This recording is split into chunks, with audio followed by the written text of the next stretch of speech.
ট্রেনে হকারদের বিক্রি বন্ধের বিরুদ্ধে বিক্ষোভ মিছিল ও ডেপুটেশন। রেল স্টেশন সহ রেলের মধ্যেই হকারি করে বহু মানুষের জীবন জীবিকা নির্বাহ করে। সম্প্রতি কেন্দ্রীয় সরকার তথা নরেন্দ্র মোদী অমৃত ভারত রেল স্টেশন করার নামে বহু মানুষের পেটে লাথি মারছে। ঘুরপথে যদি দেখা যায় তাহলে বিজেপির ফান্ডে ইলেকট্রাল বন্ড সহ বিভিন্ন পদ্ধতি ব্যবহার করে তাদের মোটা অঙ্কের টাকা ঢালছে। বিনিময়ে সেই আদানি আম্বানি আইআরসিটিসি নামক গোষ্ঠীর হাতে রেলের জমিদারত্ব তথা তাদের একচেটিয়া ব্যবসা করার ছাড়পত্র দিচ্ছে।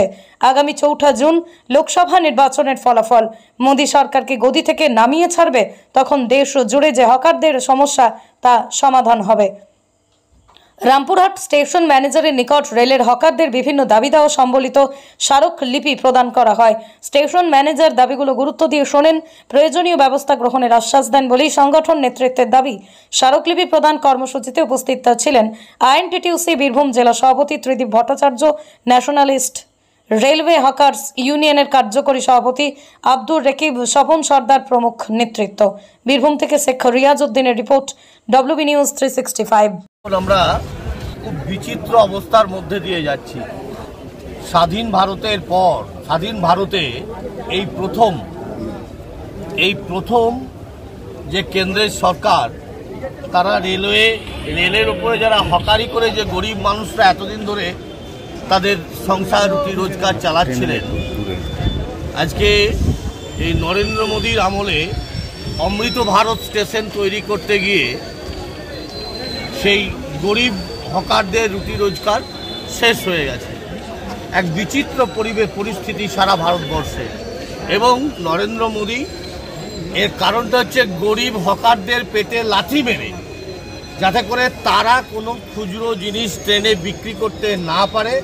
ট্রেনে যা বিক্রি হবে, ট্রেনের যাত্রীরা যা খাবার জিনিস যা কিনবে বা যে কোনো জিনিস কিনবে, সেটা নরেন্দ্র মোদীর আম্বানি আদানি যারা এই টেন্ডারটা পেয়েছে ব্যবসা করার, কি আইসিটি না কি বলে আইআরসিটিসি, সেই কোটিপতি মানুষ তারা যে গরিব হকারটা 10 টাকার ঝালমুড়ি বিচ্ছে, যে গরিব হকারটা 10 টাকার লুচির পুরির প্যাকেট বিচ্ছে, যারা 10 টাকার পানীয় জল বিচ্ছে, এই গরিব মানুষগুলো রুটি মেরে আইআরসিটি যারা সিটিসির যারা কোটিপতি মানুষ যারা টেন্ডার নিয়েছে নরেন্দ্র মোদী এবং তার পার্টিকে কোটি কোটি টাকা চাঁদা দিয়ে বা তাদের ওই ইলেকট্রাল বন্ডে টাকা ভরে তারা এমন ব্যবসা রেলে করতে চাইছে যে গরিব হকারদের উৎখাত করতে চাইছে।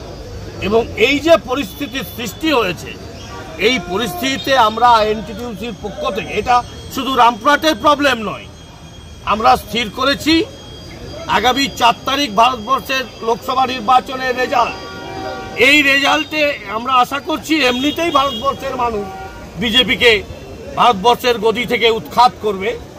আর সেই সুদিন এলে আর আমাদেরকে আন্দোলনে যেতে হবে না। নতুন যে সরকার আসবে সেই সরকার নিশ্চয়ই গরিব হকারদের কথা বিবেচনা করে এই পরিস্থিতির পরিবর্তন ঘটবে।